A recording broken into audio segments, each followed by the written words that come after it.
Happy Easter दोस्तों। कल Easter वाले दिन मैं वीडियो नहीं बना पाया, इसलिए आज मैं वीडियो बनाता हूं ताकि आपको और भी कुछ जानकारी दूं। ईस्टर के दिन क्या होता है? ईस्टर के दिन यीशु मसीह के पुनरुत्थान जी उठने की खुशी में धन्यवाद और स्तुति की प्रार्थना की जाती है।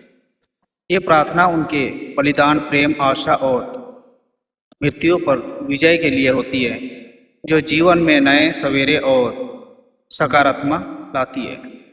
हालेलुया। ईस्टर वाले दिन की प्रार्थना ये है कि हे प्रभु यीशु, इस ईस्टर के दिन हम आपके पुनरुत्थान की खुशी मनाते हैं। अपने मृत्यु पर विजय पाई और हमें नया जीवन दिया। हमारे हृदयों को बदले, हमें क्षमा करे और अपने प्रेम से भर दे। हमें आशा के साथ जीना सिखाए। आमीन।